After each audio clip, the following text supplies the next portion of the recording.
Welcome to the Airmen Helping Airmen Podcast. I'm your host, Kaleth Wright, CEO, Air Force Aid Society.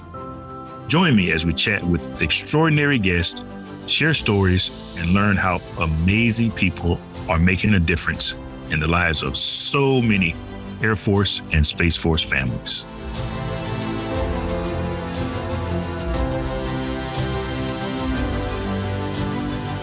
All right. Good morning, ladies and gentlemen, and welcome to another edition of the Airmen Helping Airmen Podcast. I'm Kaleth, your CEO of the Air Force Aid Society. And today, our very special guest is Tom Connally. Now, let me tell you a little bit about Tom. He's an amazing individual. He was raised in a Navy family with two World War II veterans as parents. He followed his older brothers to the Naval Academy and subsequently into the United States Marine Corps. He served 30 years in the United States Marine Corps. He's led organizations from 5 people to 5,000 Marines. I should say 5 Marines to 5,000 Marines in artillery during combat, overseas, and 3 Marine divisions and various staff and supporting commands up to the highest level staff. He's led tactical formations of artillery, infantry, and security forces, including an artillery battalion conducting provisional missions in Operation Iraqi Freedom, headquarters battalion in Japan, security forces company in Iceland, and he was responsible for every aspect of the mission and the organization. Now, over the years, as you would suspect with that much experience, Tom has developed the philosophy that leading is a 110% effort to commit to a lifelong endeavor of study, action, reflection, and refinement. Now, in 2013, when Tom transitioned from the Marines, he worked for 5 years in 2 different companies, but he eventually decided to start his own endeavor, Connally Consulting, to help leaders and organizations improve their performance and success personally, professionally, spiritually, and physically using lessons he learned in the United States Marine Corps. He is currently the president of Connally Consulting. He's also a leadership coach, something we have in common, at the National Marine Corps Business Network. He is the author of Becoming a Leader, a roadmap for my daughter and aspiring leader. So, ladies and gentlemen, please welcome to our show, Tom Connally. Tom. Thank you. Yeah, hey, welcome. Thanks for having me, Kaleth. I appreciate it. It's a great honor to sit here and speak with you all and your listeners and your viewers today. Yeah. And I should mention, you can find Tom on all of them. We'll make sure that all of our listeners have all of his social links, LinkedIn, his website, Instagram, Facebook, YouTube. We'll make sure that you have access to him and all the great things that he's doing.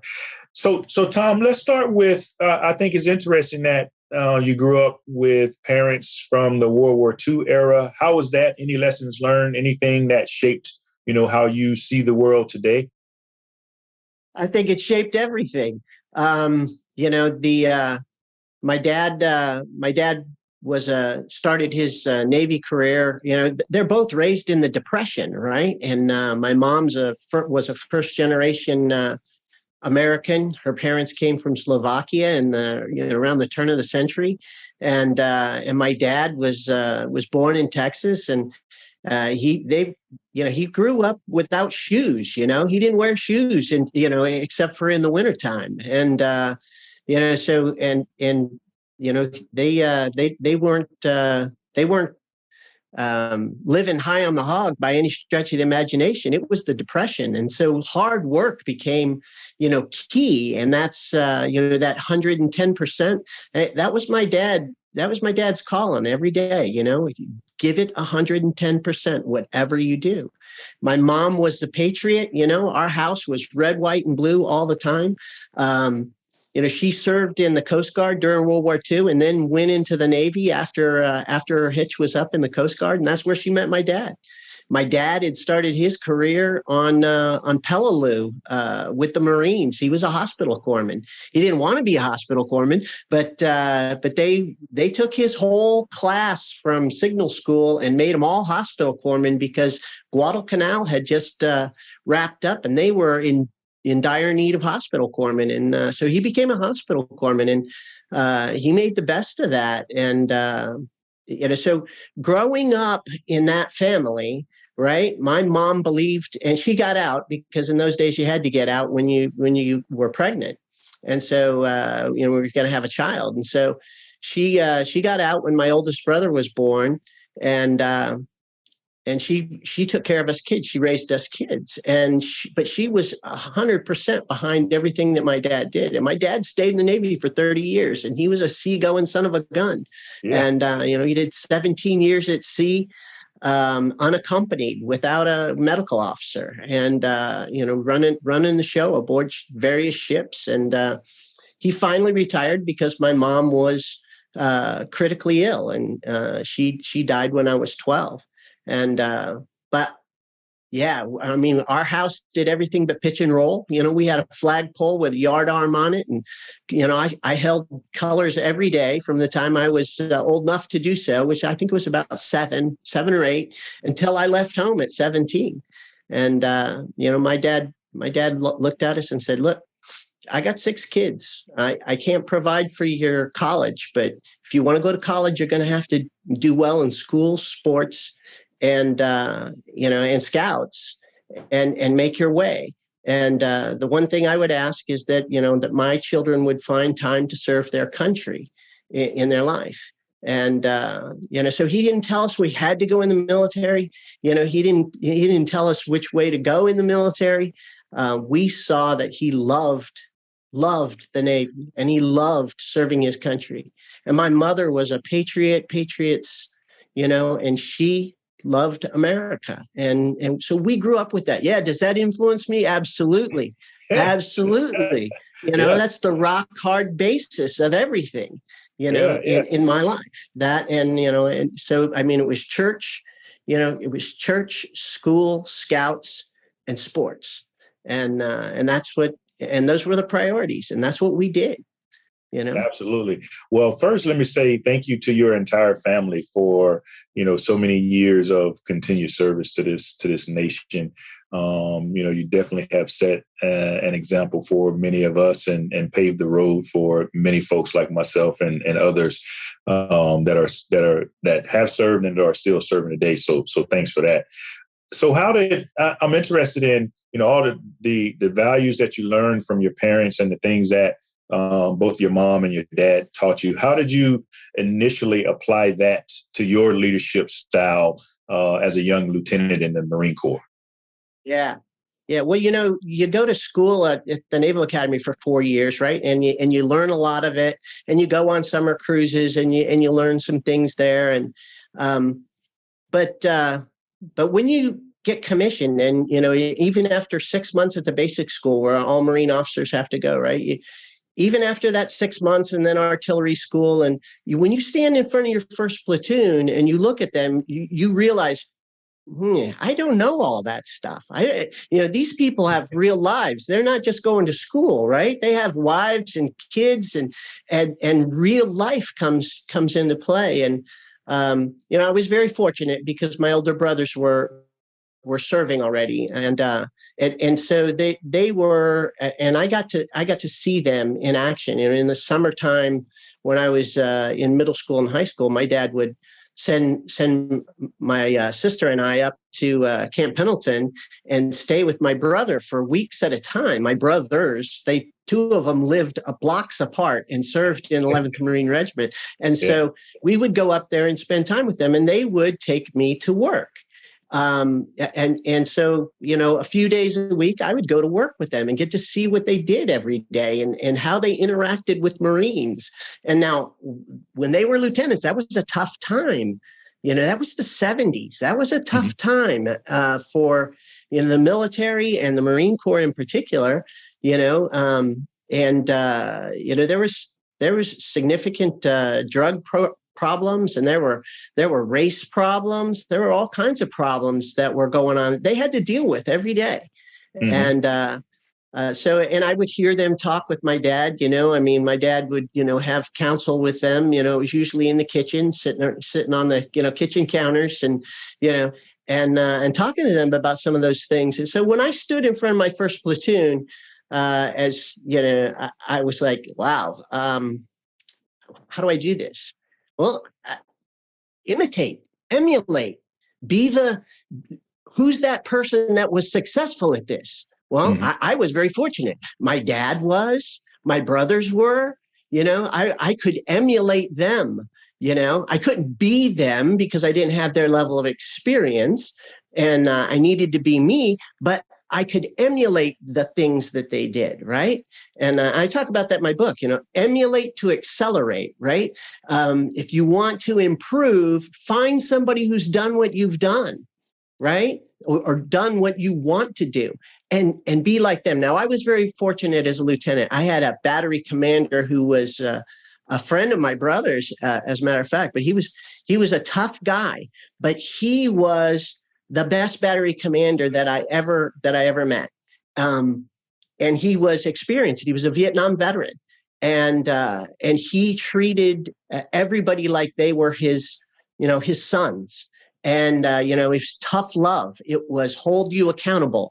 It was give you clear guidance and expect you to perform, and if you didn't, then, you got told that.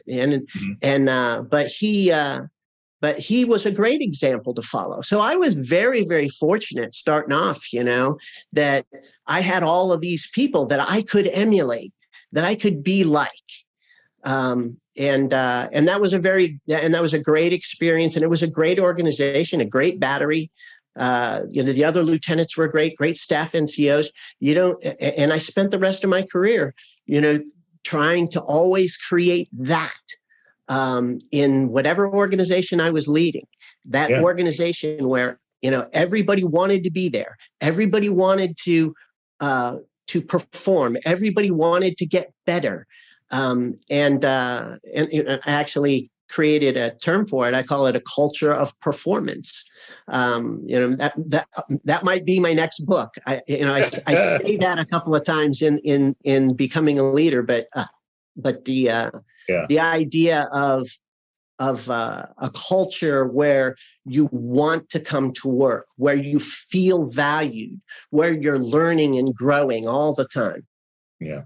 So tell me, Tom, you had the great fortune of having a father, older brothers, that first commander that you worked with, that were great leaders, and you talked about emulating and imitating, and they were great role models. What advice would you give to the young leader in the military who may not have readily available role models like you had at that time? What would you recommend to them in terms of finding someone to emulate, finding a role model, finding a mentor that can help them establish their and grow in their leadership style? Well, I would tell you that I think that, especially in the military, there are so many great leaders. Okay. Now, I typically don't talk about great leaders and poor leaders. I just talk about leaders, because you either are or you aren't. Okay.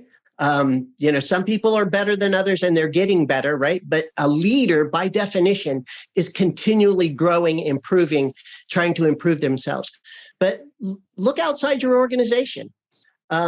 Look at your senior staff NCOs, right? Look at your fellow lieutenants who may be more mature, more experienced. There's I think it was St. Paul, but that said, you should always have three people in your lives, right? You should always have a mentor, right? Somebody that you're looking up to, right? Somebody older, experienced. You should always have a peer, someone that can tell you when your bright idea maybe isn't so bright, right? And don't do that because that's dangerous, or you're doing something wrong. And then you have someone that you're leading, someone that you're mentoring, because it's actually in the people that you're mentoring that you're held accountable. They expect something from you, right? They expect you to do something. So, that was, for me as a young leader, to have the Lance Corporals and the Corporals. Now, I had the really unique experience in one of my earliest job that I didn't have a staff NCO in that section. In fact, it was me and a bunch of Lance Corporals and PFCs. And we were the Fire Direction Center for the organization. And I had to be both. I had to learn how to be the staff NCO, right? The person who was extremely technically competent. And I had to be the tactical leader, the officer, right? And so I had to teach these youngsters, right, the things that they would otherwise have learned from a staff sergeant or a gunny, and so I had to learn it. I had to go find the master sergeant. Now, the guy that had preceded me in that billet was fortunately still in the organization, a great friend of mine, Mike Matroni, fantastic officer, great fire direction officer. Fortunately, he was there, but he was the XO and he was very, very busy. But between Mike and so here's a peer who's now, right, one of the guys I can look up to, and then I also went up to the battalion and said, hey, Master Sergeant, who is the fire direction chief for the battalion. And I said, I need to know, this. I need to understand this. I need to get better at this because I need to teach my people. Man, he was all over it. Any question I had, he would help me learn it. And so I got very, very good. And so did my men get very, very good. But so you always have at least those three people in your life, because they drive you, right, to continue to grow. And you can find them in your organization, outside your organization. It doesn't have to be a formal, walk up to somebody and go, I want you to be my, St. Paul, I want you to be my Timothy, no, you just, you go to them and ask them a question. And sometimes you got to humble yourself and you say, maybe it's the Lance Corporal in my organization who really knows this stuff, right? I always talk about as a leader, you're both a master and an apprentice. Okay. And you have to choose those roles. And sometimes they go back and forth on a daily basis, right? Sometimes you're a master of something, but you have to apprentice yourself. Because leadership is learned. I call it an apprentice vocation. Yeah. Tom, I want to go back to something that you mentioned, how you became not only were you the lieutenant and the leader in that organization, but you also kind of morphed yourself into the role of the staff NCO. And that reminds me of this concept that, as a leader, you have to do what needs to be done when it needs to be done, right? You have to become the leader that the people need at that time. What, throughout your time in the Marine Corps, what did you see? Did you see many other leaders doing that? I know your dad had to do it as well, right? He wanted to be a signal guy, and he ended up being a corpsman. And so that kind of concept is constant in your family. What have you seen, not only in the Marine Corps, but in your experience today with leadership consulting and coaching? How difficult is it for leaders to become the leader that the organization needs versus the one that they studied to be, the one that they went to school to be, or the one that they've read about in books like yours? Well, I would tell you, it's I think you have to accept that. Okay. Accept that that's what you're going to be. And I think it really hit me when I was a battery commander and I wanted to take this. I took this battery after Desert Storm and I wanted to take them on deployment. I wanted to go on the MEU deployment. Okay. And so I took the battery, but my regimental commander had a policy that you got to command for a year. And I would have had to have commanded for over 2 years in order to take them on deployment. So going in, I had the role that I wanted as the guy that worked them up and got them ready and took them on deployment was already, no, you're not that guy. So I looked at and I said, I'm not going to get to be what I want to be, but these guys still need to be trained and they need to be ready and they need to be and we're going to be the best. And I had to make that decision. Now, I will tell you, every organization thereafter that I ever walked into, I didn't get to be the guy I wanted to be. Okay. Now I'm still me. My character is my character, and character is the core, right? You get to choose who you are. But you're exactly right. Spot on. And I talk about it in the book. You have to be what the organization needs at that time. And the very best leaders understand that and they see that. And I think in the military, it's more common in the military, I think, because you change jobs, you go to different roles. You stay around for more than a minute in the military, and you're going to have a handful of different roles and jobs to fulfill, right?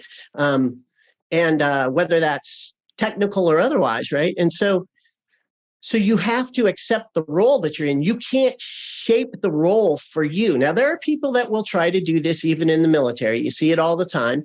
But the best leaders, the people that are most successful, and when I say successful, defined by creating a great organization, right? Mm-hmm. That the kind of commanders that people don't want to lose. Okay. Yeah.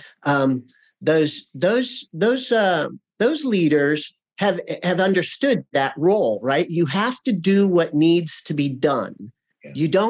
You don't get to choose just to do the easy stuff, right? How do you balance that? I just want to know, because one of the things that I think is important in being a leader also is being able to be your true, authentic self. And you did mention that, hey, your character is your character. So how do you balance, being what the organization needs versus, being your true, authentic self and being able to come through and people, don't feel like that you're faking it or being something that you're not? Yeah. Okay. So the who you are your values, right? Yeah. And that's your, your integrity and your honor and, and how you approach people.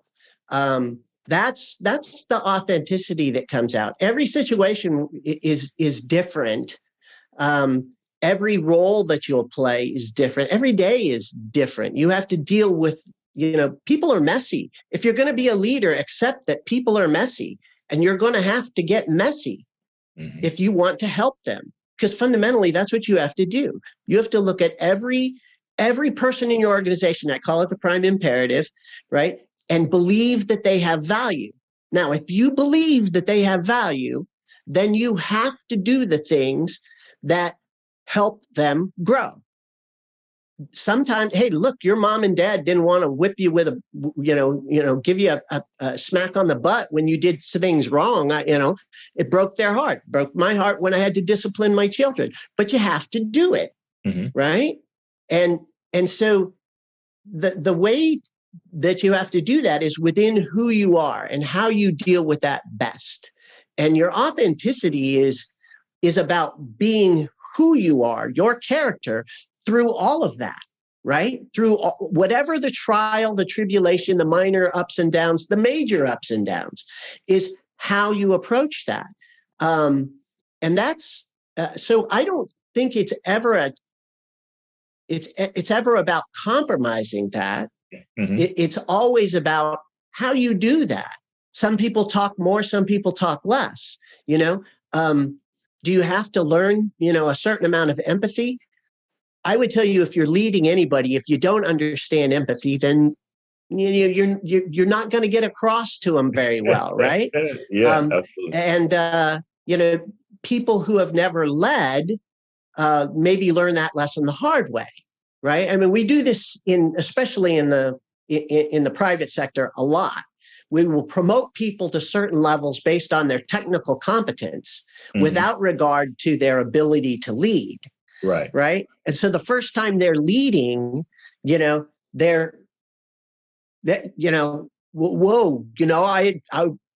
how do I do this?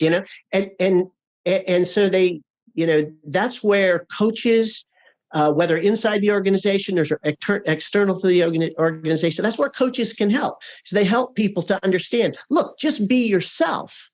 Yeah. If you want to cry with them, cry with them. If you want to, sit down, talk to them, but you have to be willing to empathize, right, with who these people are. Yeah. So, if I'm not mistaken, what you just referred to is of promoting people beyond their level of competence. Actually, promoting people to their level of incompetence is referred to as the Peter Principle, and it does happen a lot in the civilian organizations, but I think it happens some in the military too. So, I'm interested in what, as let's kind of shift gears a little bit to transition. So when you transition out of the military, now you're huge into leadership coaching and leadership development. What's been the biggest difference that you've seen in leaders inside the military, inside the Marine Corps, and leaders in civilian organizations? Well, the leaders in civilian organizations. First off, everything you learn about leadership in the military applies. Okay, mm-hmm. It carries over. The principles are forever the same. Okay, they're principles. They're leadership is leadership. It's about about inspiring people to transcend to something greater than self. Okay. That's what leadership is about. Okay. And now that in the military, we get a better taste of that, I think, to start with.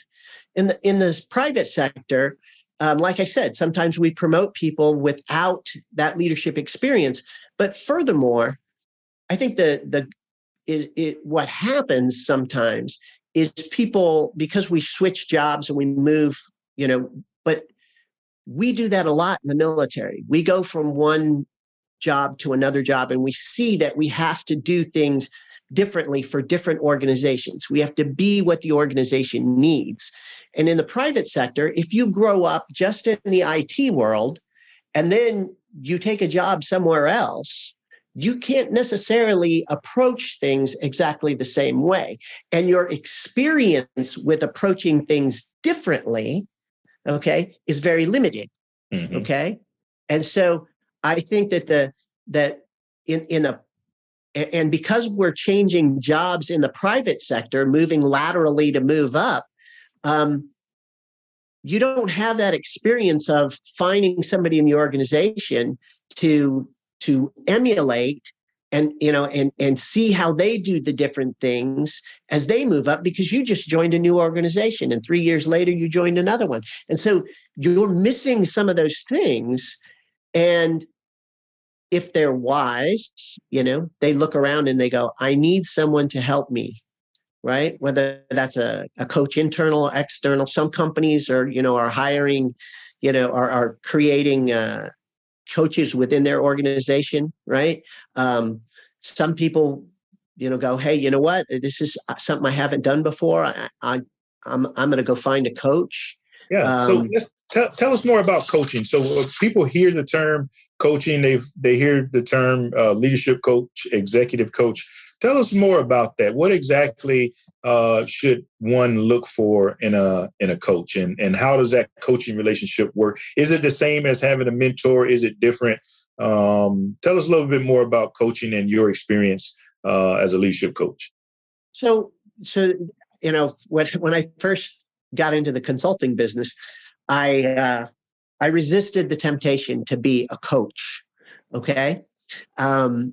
Because I thought that was kind of squishy.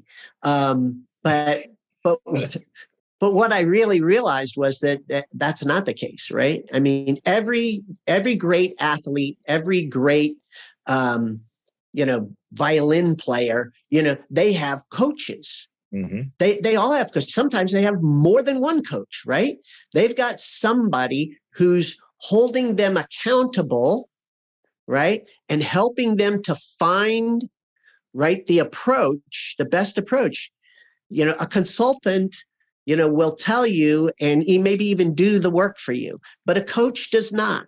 The coach says, do the work. Go run those 440s, mm-hmm. right? I want you to sit down and figure out what your values are. We can talk about this.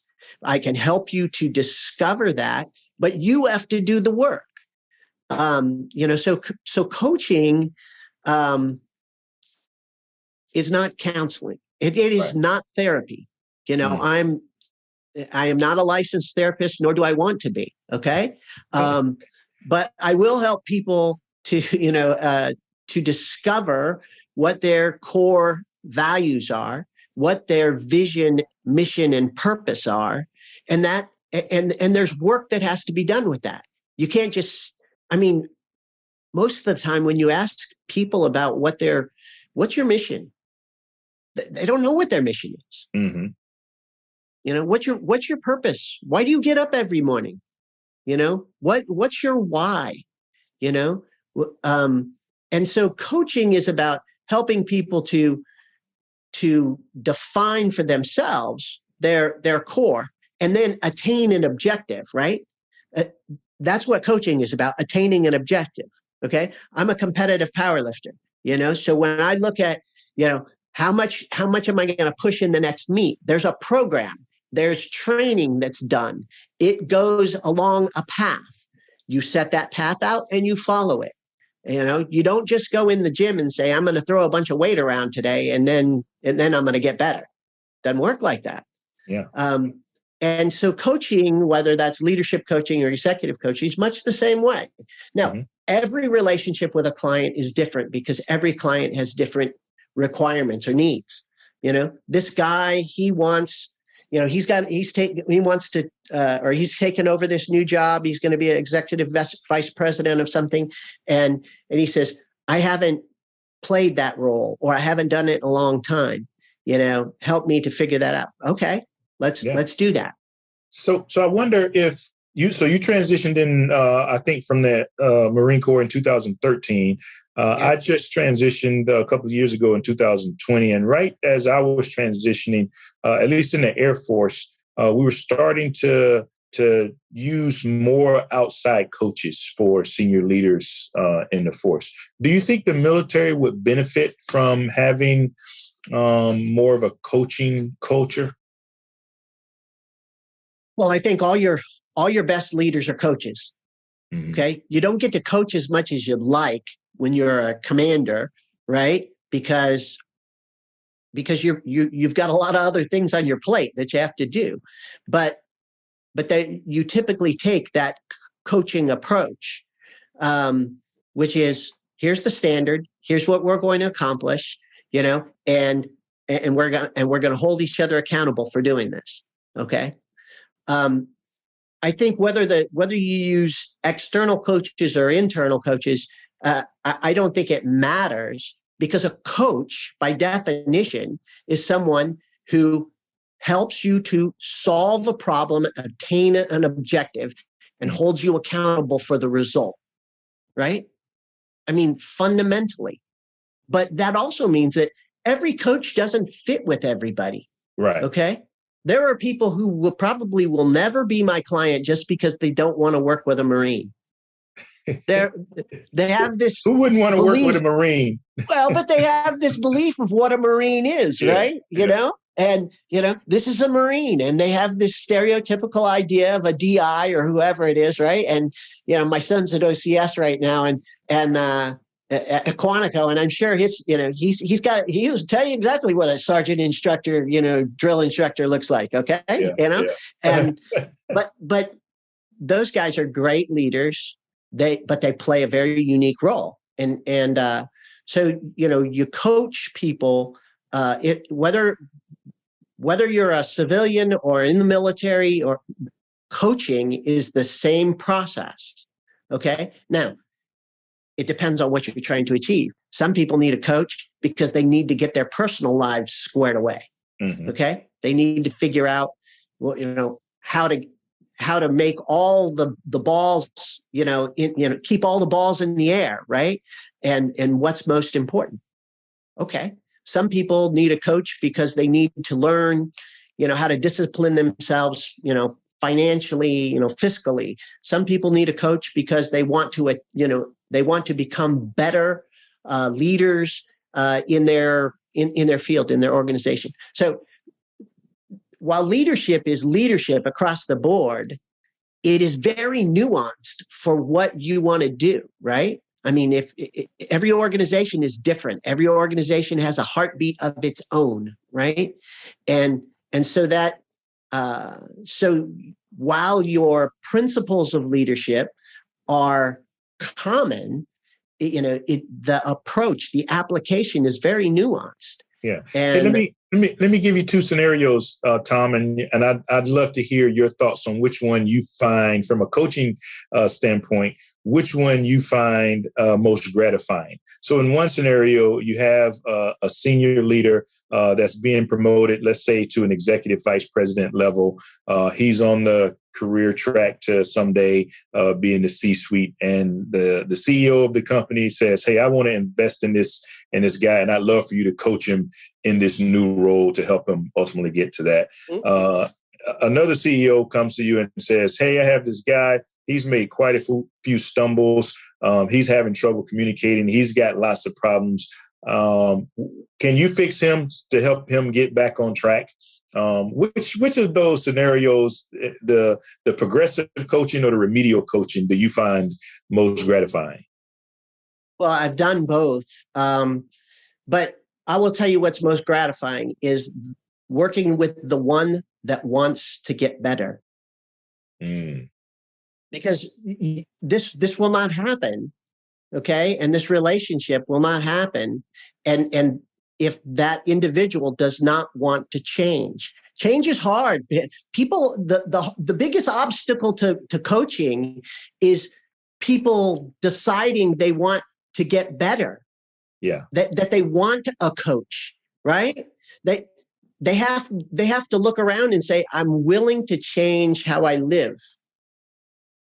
I'm willing to change how I work. Yeah. I'm willing to put in more effort, because look, you can coach both of these persons. If neither one of them wants to change and improve, then the gain is minimal. The objective of a coach is not to convince the person that they need to get better. Yeah. The objective of the coach is to get them to an objective they want, right? So, who would I? They're equally as satisfying as long as they want to get better. As long as they want to get better. I don't know who would not want Tom Connally as a coach, even though he's a United States Marine. Hey, so Tom, you've done, served your country. You continue to serve through your consulting, your parents, your siblings, and now your son is serving, and your daughter. Yeah. Yeah. Tell me, as you sit here now, what are you most proud of in your life and career? I say this every day, almost every day. The one thing that I'm most proud of is that I have two children who go to church because they want to. Wow, that's amazing. What I'm most proud of. Yeah. Yeah. They go to church, and and they keep the faith because they want to. Yeah. And that and my life is golden from just, I mean, that is, I don't worry about, sure, you're, as a parent, you worry about things, but all the rest of it is nice. I mean, I'm very proud of the title Marine. I'm very proud. And one of my old friends, a very senior Marine officer, I was telling them when I was first in the business world, he was like, I'm trying to become a businessman. He said, let me give you a clue. You're not a businessman. You're a Marine. And, and he's right to the extent that that I'm more than a Marine. I decided I was more than a Marine. Okay. I'm a human being. I'm a Christian. I'm a coach, but I'm very proud of being a Marine. And I'm very proud of my children. And I think that being a father is probably the most important role that I've ever played. Absolutely. Well, I'm going to have to agree that you are a Marine's Marine, but I also agree that you are much, much more. And I just want to say thank you once again for your service, your continued service, your entire family's service to this country, and everything that you continue to do for leaders across this great nation. I'm going to turn it over to you for any last words before we close out the show. You know, the last word should I think that, that's always the hardest thing. I would say, that the most important thing is to know what you believe and to live your beliefs, walk the talk, and know those things, and you will, as long as you desire to grow, you will grow. But live those values. That's the most important thing. Yeah. Certainly words to live by. So, Tom, let me again just say thank you once again for joining us today. Thank you for your service and your continued service. We really appreciate it. Ladies and gentlemen, I'm Kaleth, your CEO of Air Force Aid Society. This has been a great, great discussion with Tom Connally, Marine. I won't even say former Marine, but a Marine, a coach, and author. If you get a chance, make sure you pick up his book, Becoming a Leader, A Roadmap for My Daughter and the Aspiring Leader. And I will make sure that you have all of the links to his social media sites where you can check out his services. And don't be afraid to hire him as a coach, even though he's a Marine. All right. So until next time, thank you once again. And Tom, we really appreciate it. I look forward to connecting someday soon. Thank you, Kaleth. Semper Fidelis. All right.